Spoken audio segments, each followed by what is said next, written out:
Yay! And it gave me, Hey, we I are love it. live. We are live. How are you? I'm amazing, like really amazing. Yes, so we are live. This is Thriving Thursday. Thriving Thursday, you all. Jennifer Yon Agency here with Jan Edwards. So for the whole month of May, this is our last day, last Thursday in May. We're kicking off, we're paving the way. So for the entire month of May, Jennifer Yon Agency, we've been spotlighting charities, charities that we believe in, charities that we believe you need to know how you can support, and just to put out the general information out here to help within the communities. So closing out the month, I thought it was very necessary to talk with Jan Edwards. Jan, thank you so much for joining us today and sharing with us all about the charity in which you. Thank you. And it's really interesting because this has been Monday was not only Memorial Day, Okay. but it was also National Missing Children's Day. Wow. Yeah. So, this has been a really interesting week because I've been doing little Facebook Lives every single day because really educating people in bite-sized pieces works. Give them one little bite to, latch onto, give them one fact, give them one piece of data that they can latch onto. And depending on where you are in your life cycle is what you're going to be attracted to. Like I talked about fair trade last night, we can actually end human trafficking through buying fair trade. And all my millennials, right, they loved that. And so, just every single person can actually take an action to end human trafficking. So if we back up just a little bit, tell everyone the name of the organization and your mission. Sure. So I'm the president and CEO of Paving the Way Foundation, and we are out to empower communities to be a fierce disruption in the cycle of child trafficking.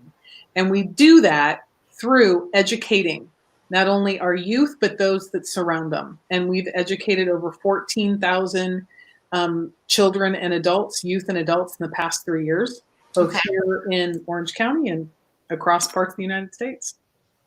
How do you educate on human trafficking? So we have a curriculum that we have developed, and it starts with our award-winning film, Trapped in the Trade. I think you've seen it. I don't remember. I think you've seen it. Yeah. So it shows the intentional recruitment of children by children. And after the film, we have a straightforward conversation about the recruitment tactics, the grooming tactics that were used, her experience of being threatened and manipulated, and also, too, the character's fear of going to talk to her parents. Sharing it with anyone because predators will use manipulation and threats to keep their victims from saying anything. So, once we show the film and we start to dive into that conversation, they know what to look for online. They know what to look for in person. Mm-hmm. And they actually, so they're educated what human trafficking is. We start with facts, mm-hmm. right? Florida has the third highest number of calls to the National Trafficking Hotline. Okay. It's a good thing and a bad thing. The good thing is we've done a great job in educating people that they know to call. The bad news is they're calling, right? Mm-hmm. So kind of the front side of the hand, back side of the hand for that. So we educate them. We start with facts. The average age of entry is 11 to 14, according to DCF. Orange County has the second highest number of youth that have reported cases in the state of Florida, right? So you start with facts and you can look those up and you can verify them. Wow. Okay. Yeah. So that alone gets youth's attention. Mm-hmm. Because then they start to connect with, wow, that I'm 13, that's my age, right? And then once you're educated, you start to be empowered about, and you start to be curious about, well, okay, now I kind of get a sense of how this is happening, not only, if you're locally, but around the world. Now what do I do? What actions do I take?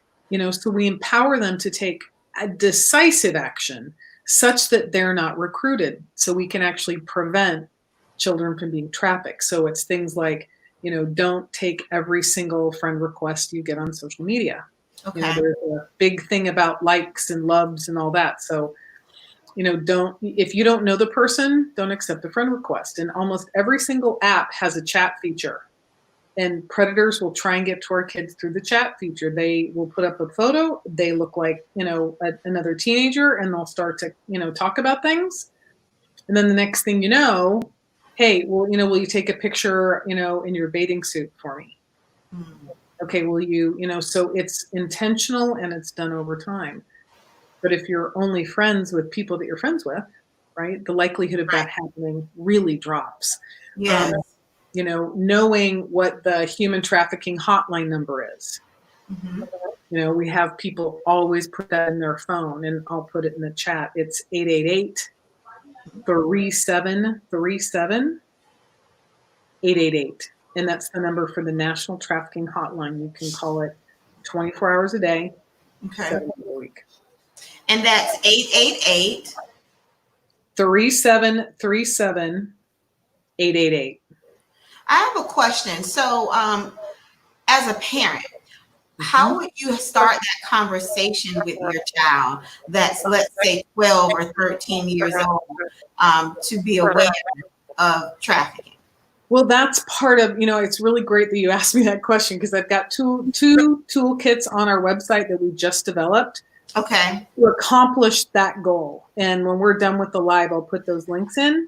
Mm-hmm. But I encourage parents, really anyone, to start the conversation with a fact. Because even if I say, just like I said to you, Florida has the third highest number of calls to the National Trafficking Hotline, I'm going to get one of two reactions. Mm-hmm. No way. Or really, I kind of heard something about that. Either way, you've started a conversation. And if you say no way, I can go to my trusty phone, right? And we can look it up together. Okay. And it's kind of coming in the side door. Parents can ask, hey, I listened to this, interview today, and I was learning about human trafficking. What do you know about it? Tell me what you think it is. Because a lot of times what shocks people is I let them know most people think it's an over there issue. And over there could be another county.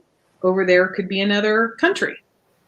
But either way, it's over there. It's not where I am. And the moment we're like, oh, no, United States ranks here, Florida ranks here, Orange County ranks here, then it's like, oh my gosh. So yeah, it's happening right here. Right here. So it's right here. So what are some of the signs that, let's say we're traveling, what are some of the top signs that this child may be involved in trafficking? So I'm going to take it from a little bit of a different angle, because we've all been at home and all of our kids are online. Okay. Okay. So I'm going to take it from an online point of view. Okay. And what that could look like is before, I'm in the living room and I'm using my phone and my mom comes in and I quickly put the phone down and I turn it over. Mm. And they've never really done that before. It's like, well, what you doing? What you looking at? Right. And it's having the conversation. There's things like spending far more time in their room sequestered away than they ever have before. Okay. Becoming secretive. The online predator will profess, just deep and undying love. You're the one I've been looking for. Gosh, you so understand all of my problems. I love you, right? You're the only one. Your parents wouldn't understand. So we have to keep this a secret. And so they use these manipulation tactics to lure our kids in. Because look, this is a very challenging time for our kids. Yes. They miss their friends. They miss social interaction. And as much as they love their mom and dad, right, or not, okay, I have another statistic that will frighten you. They need that peer-to-peer interaction. And you and I both know this is wonderful. I'm thrilled to see your face, but nothing replaces face-to-face, Right. really, for connection. So our kids are lonely and they're bored. If they're getting their schoolwork done in 4 hours and mom's at work, what are you going to do the rest of the day? What are we doing? So, it's the being secretive. It's hiding the phone. You might discover a second phone. Okay, a drop in grades. This was an A student. This was an AB student. Now all of a sudden they're a BC, CD student. Well, what happened? And here's the thing: predators understand how teenagers operate. Okay, it's a natural time during growing up that I want to separate from my parents. I want to prove I've got this all figured out. I don't need you, right? So there's this pushback from our parents. Predators know that. And all it takes is one social media post of, my mom fill in the blank, my dad fill in the blank, my best friend, my boyfriend, whatever, right? Whatever that is they're upset about, because social media has become like the town crier for everyone. Yes. Predators putting too much information. Putting too much. They know exactly what you like because you put it out there. Right. Every time I take a selfie and I say I'm someplace, right? They know, and so because all your information's out there as a youth, they're going to go, oh, I loved that movie too. Oh, I went to that concert too. Oh, I'm missing my friends too. And because it's subtle and over time, and our brains don't mature until we're 25. So the prefrontal cortex, the part of the brain that makes the solid decisions, isn't fully developed yet. It's the ones that make the snap decisions. Right. And all it takes is this person to keep feeding me. Well, if your mom really loved you, if your dad really loved you, if your family really loved you, and they drive this wedge. And then the next thing you know, they're out. They're out. But because we're programmed to look at our teenagers as to be a pain in the, whatever, and they're supposed to be, pushed back, and they're supposed to do this, and they're supposed to do that. As a parent, you're like, well, is it this or is it that? How do I know? And unless I actually have a conversation with my kid, I'm not going to know. You're not going to know. Yeah. And so in our parenting tools, we actually talk about, here's things you can do on the daily to really bond with your kids, such that you'll start to know the subtle changes in behavior. And I texted my daughter. She now lives overseas teaching English. And I said, what are some of the things either I did or didn't do that would have made a difference for you as a teenager? And one of the things she shared, she goes, parents may have a hard time hearing this. I'm like, well, give it to me, right? Might as well. And she said, if you see your kids are upset, first acknowledge that you see they're upset. Okay. And then give them some space. Okay. It's like, sweetheart, you're clearly upset about something. I'm right here if you want to talk to me.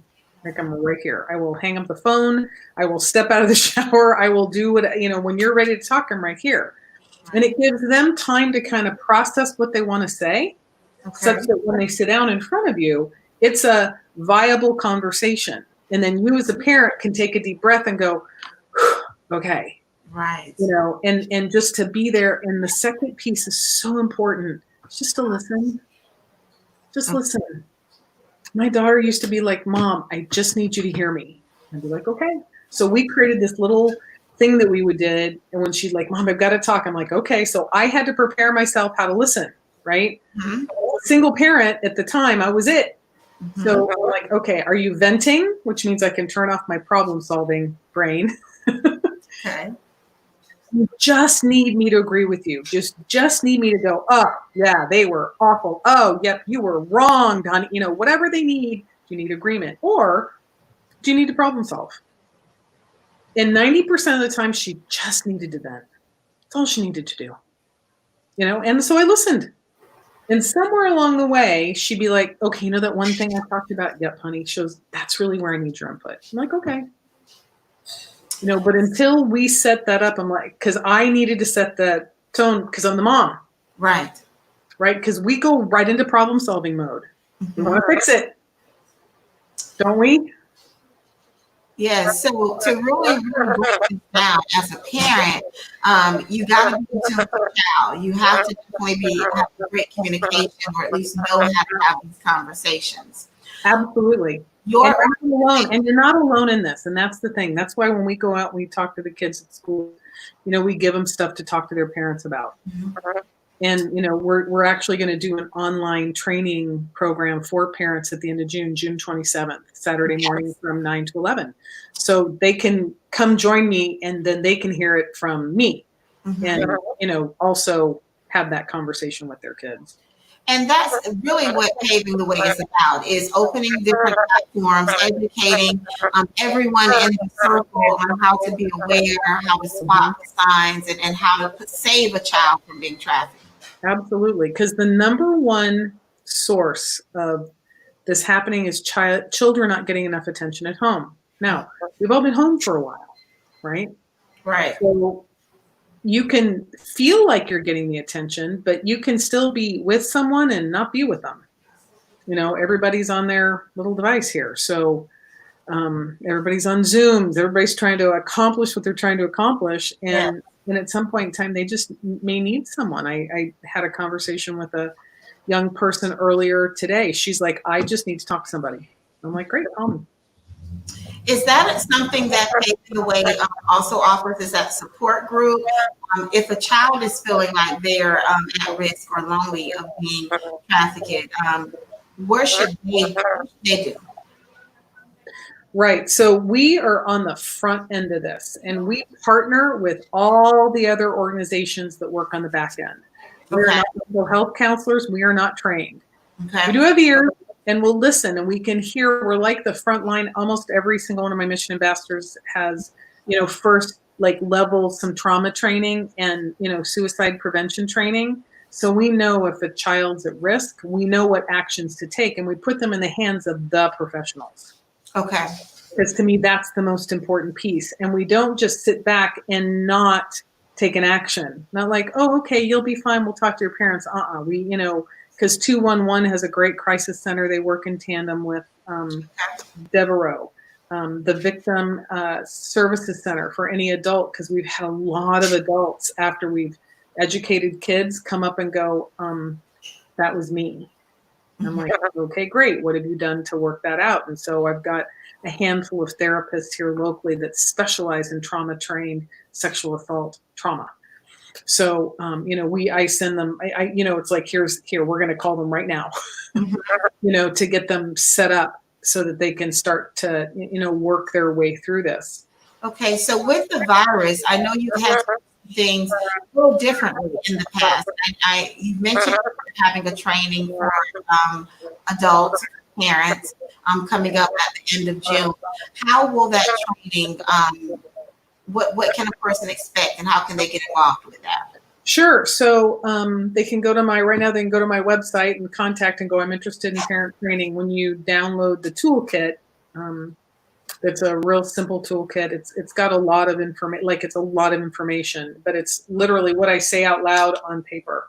And, we'll actually walk through what is human trafficking. They'll learn the facts. They'll learn what it looks like in different areas, because there's not only sex trafficking, but there's labor trafficking. What does that look like?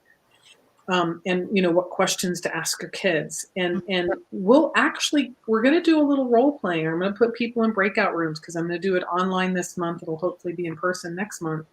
Okay. Because there's, one of the biggest challenges is being a parent. It's our job to keep our kids safe.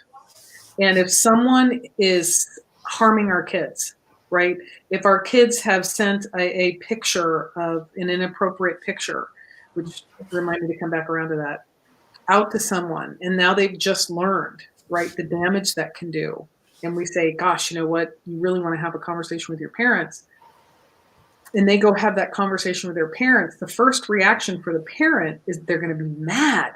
And they're not mad at the kid, right? They're not mad at their child. They're angry that someone took advantage of their child. But as children, it's all our fault, right? So we're going to take it as it's all our fault. So I coach the youth.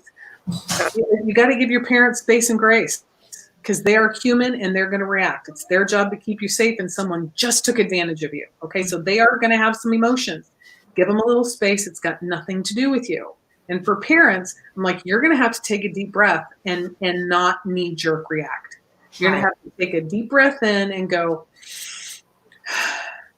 okay, I was trained on to know what to do. It's like, I know we're supposed to call 911 immediately.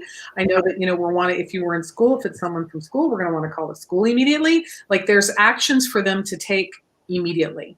And that's what we want them to partner shoulder to shoulder with, versus getting angry at the child and separating the child, because children, the worst, it's actually even worse than initial abuse is if a child comes to a parent and says, Mom, so-and-so has touched me inappropriately. Believe them. Kids don't lie about this. They don't lie. And this is so amazing that your organization is here to provide that education on all sides. It's Thriving Thursday. We're interviewing Jane Edwards. She's the president of Paving the Way. Make sure you check out her website, because there's lots of information there that could be a benefit. Education is key. This is why Jennifer Young Agency does these interviews, to provide the education out there. Jan, how can the community help, as far as volunteers needed in your organization to keep? Sure. I want to come back to the inappropriate picture thing, and then I'm going to answer that question. Okay. Because we have a mission ambassador program where we actually train people to go out into the community and talk to the community. Our materials are translated in Spanish, Creole, and Portuguese. I have Spanish speakers. I need Creole speakers, so that's how the community can help. And I need Portuguese speakers. So right there, it's one thing very simple. If this is calling you at all, if you really want to stand with us to really prevent our children, and you speak Creole or Portuguese, or Spanish for that matter, or French, I'm willing to translate it as French too. Reach out to us and let us know. But here's what I really want to let parents know. Is the moment a child takes an inappropriate picture here, that's actually the creation of child pornography. Mm-hmm. The moment it leaves your phone, that's distribution. The moment it lands on somebody's phone, that's possession. Does not matter what age you are. If you are caught and convicted, it can carry a class 1 misdemeanor all the way to a class 3 felony. So if you're a parent and that your child has taken an inappropriate picture, what should the first thing you do? Well, again, take a deep breath. Right. Because parents don't know this either. No one knows that we actually have a Florida state statute about sextortion. Because, and when I talk to the youth, when I say to them, I'll say, now girls, and I'll have the boys be like, okay, I said, y'all got to just not say anything. I said, ladies, do you really think if a man asks for an inappropriate picture, he has your best interest in mind? And they pause for a minute and they're like, no. I'm like, okay, stop doing that. And then I'll look at the, young men. I'm like, how many of you have younger siblings, boys or girls? Most of them raise their hand. I go, do you want your sibling's picture on someone else's phone? Right. Make it real personal for them. And all of a sudden they're like, no. I'm like, okay, great. Stop asking for those. Right? There's an impact. That is somebody's daughter. That's somebody's friend. That's somebody's sister. Mm-hmm. And we've got to stop the bystander effect. If one of your friends, one of your friends is doing this, you got to have a conversation with them. It's like, hey, I heard this thing. Did you know? And then again, you can look up information together, because then it's no longer a coming at you. I'm trying to flood you with information. Right. It's an inquiry. Did you know? I just learned this. I'm shocked. Let's find out how we can stop this together. Right. Right. I really wanted to get the sextortion piece in, because it's so important, especially right now with all of our youth online. So how can people get involved? I already addressed the mission ambassadors. If you want to be trained, if this calls to you, if you're like, oh my gosh, I want to create the next generation of abolitionists and advocates, I'm in. Reach out to us on our website. I think Jennifer put up my email as well. If, we're actually super excited about this. We got accepted into the Global Giving Nonprofit Accelerator for the month of June. Wow. Yeah. And we're the only Central Florida nonprofit to have been selected anywhere on Global Giving. Now that's big. So for one that don't know what that is, tell them what Global Giving is. Yeah, so Global Giving is literally a global platform where people from around the world can support projects that call to them. And it's anything from, helping build wells to sending kids to school to doing, human trafficking prevention education. It's all of it. And we're going to have a fundraising goal in June of $5,000. So, and they're actually going to match some funds for us, and there's going to be, goal days, and it's an honor to have been selected, because you have to apply, you have to be vetted, right? Yes. And the fact that we're the only Central Florida nonprofit, it's like, whew, that's pretty exciting. That's congratulations in order.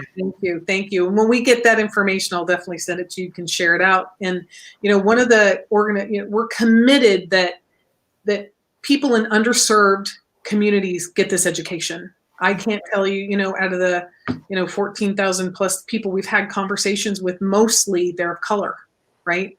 Mm-hmm. And they're so grateful there, because it's like nobody's coming to talk to us about this. Mm-hmm. I had no idea. And I'm like, well, that's why I'm here. And it's important for us to have a rainbow of mission ambassadors that matches the rainbow of human beings we're speaking to. Mm-hmm. So our project is to educate 1,500 boys and girls in underserved areas. We've done work with Memorial Middle School. We've done work at Edgewater High School. We've done work with some schools down in Point Siena. Okay. So, that's really what we're focusing on. So anyone that really feels called to educate our kids locally, that's really what our money goes to. Okay, so if you're watching, this is Thriving Thursday. We're interviewing Jen Edwards. She is the president of Paving the Way. Of course, volunteers always need, at the same time, it does take money to keep organizations going. I just put at the bottom of the screen, Paving the Way text donation lines. If you're watching, share this message. Also, don't be shy. Go ahead, pull out your phone and text @Empower to 52014. I'm going to keep the banner running across the bottom of the screen. The awesome thing what you're doing is educating, is really everything that Jennifer Young stands for, Jennifer Young Agency stands for, and IB Success Magazine. We have to educate and empower in order to promote.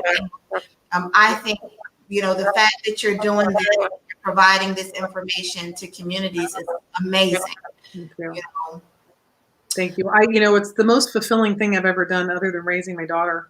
And I was having a conversation with my housemate, and I said, one of the things, that I leave the kids with every time is, you matter. You are here for a purpose. Nobody else can fulfill the purpose that you're fulfilling. You matter. And that's why I'm here. And then she said, I want you to add one more thing. I'm like, okay, I'll take the coaching, right? Yes. Because have them make sure they always keep their heads up. Yes, that's a good one. I'm like, I love that. I'll take that on for sure. Yeah. Such that our youth, and I said, I don't, and I don't pretend that everybody's home life is great. Right. The thing I wanted to share with you, I was one of my mission ambassadors works for a local healthcare entity.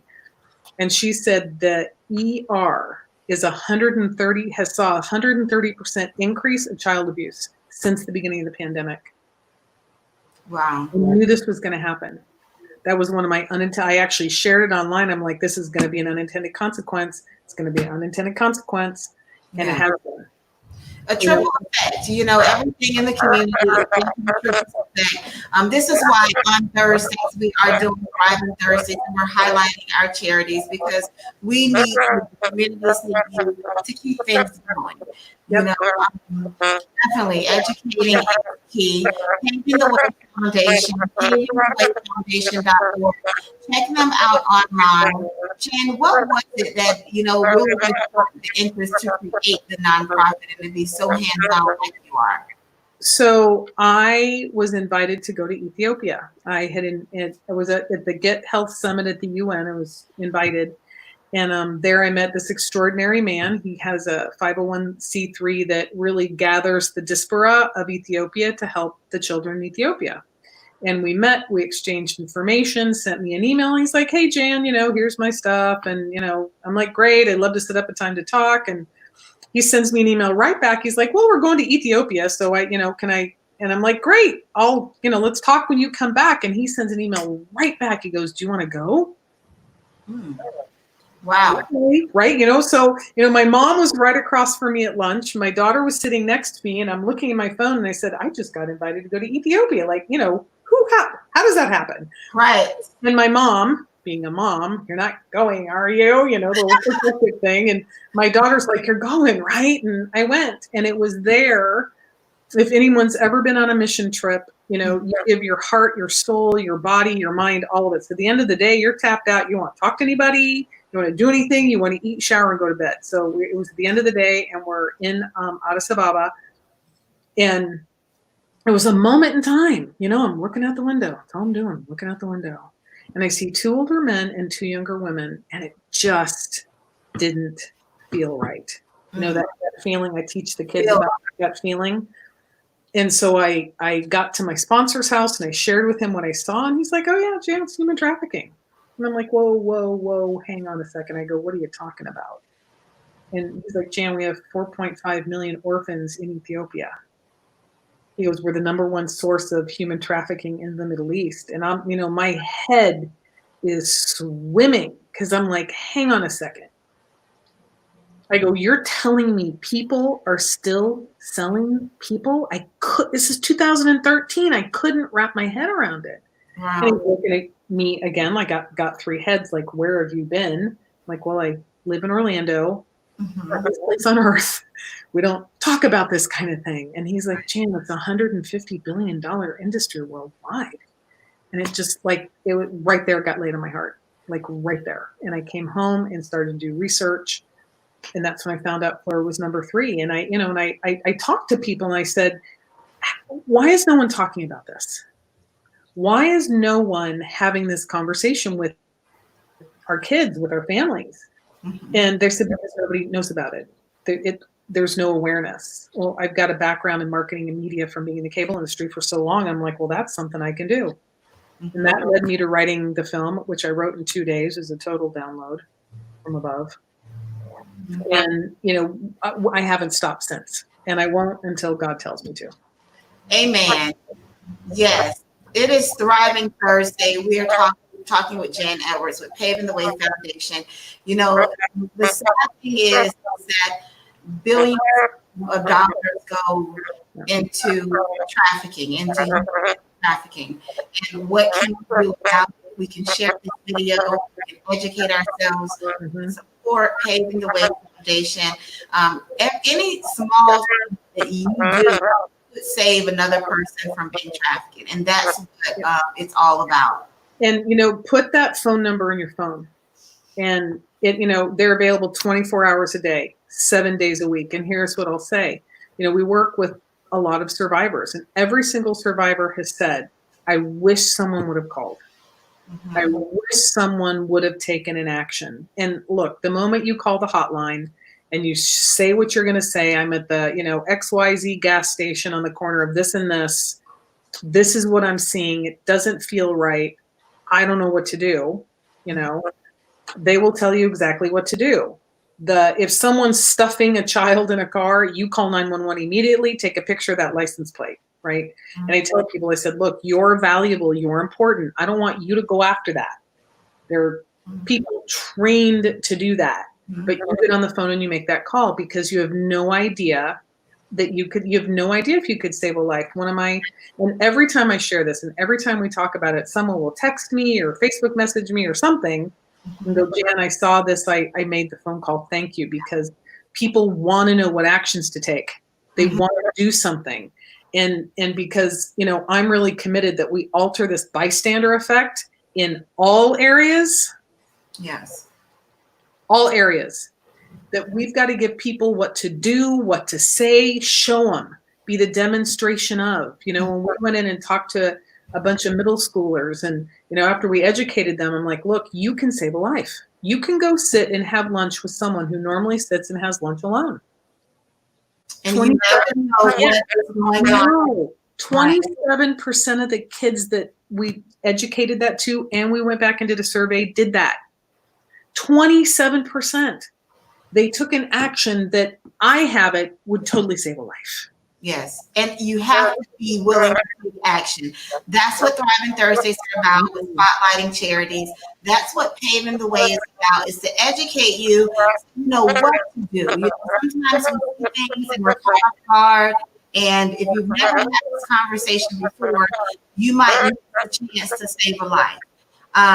Don't forget to visit Paving the Way Foundation. I'm going to put the website back up again, pavingthewayfoundation.org, for more information. It's Thriving Thursday with Jan Edwards. Thank you so much, Jan, for sharing all of this knowledge. You know, I know that your organization needs continued support to keep going. So definitely use the volunteers as well as the donations. So if you're watching, whether it's a replay or whether you're watching live, go ahead and pull out your phones and donate. Text at Empower to 52014. And there's no amount that's too small. No. You can do any amount, or you can donate time. Is there any final words, Jan, you would like to share with us before we close out on this Thriving Thursday with Jennifer Young Agency? Yes, I'm so happy you invited me to do this. So my mom used to have a saying. She's like, where you live is your community. Yes. And it's your job to make sure your community wins. Now, here's what I mean. So when you're young, you don't have a lot of money, but you have time. So you volunteer your time. As you get older, you might have less time, but more money. So donate money. And as you get a little older, you might have a little bit more time and you might have a little bit more money. So give back both, because it's your community and it's going to go how you say. So I invite everyone to be a part of our community and really stand for and connect with our kids. Our kids are our future. And look, prevention education isn't sexy. It's not some hot, right? But you're saving a life. You're saving a future. And we have no idea what these kids can become if they have a say in how it goes. And that's our job as our community, to make sure our kids have a say in how it goes. Yes, that is our job. We are closing out on this Thriving Thursday. Don't forget, share this video, tag a friend, tag a parent, tag a business owner, because every voice matters, and we want to be educated. Jan with Paving the Way can educate us. So take some action, take some initiative in your community, where you live in your community. It's been an amazing close out of the month of May. Jan, thank you so much for being our final nonprofit for this month. Your message is incredible, you know, and what you do is incredible. Thank you. All right. Thank you for being our partner, really, in getting the word out, because that's what it takes. It takes all of us to have one conversation can save a life. I like that. We're going to close with that. One conversation could save a life. See you all next week for more episodes of Lifetime Success. If you haven't already, don't forget to subscribe to my YouTube channel. You can see all of the videos, and like Jennifer Young Agency on Facebook. My platform is about keeping the message out. So there will always be an interesting person that I interview, just like Jan. And guess what? These videos do not go anywhere. So share these videos, subscribe to our channel. I need you just much as Paving the Way Foundation does. And have a great day. Thank you. Bye-bye. Bye.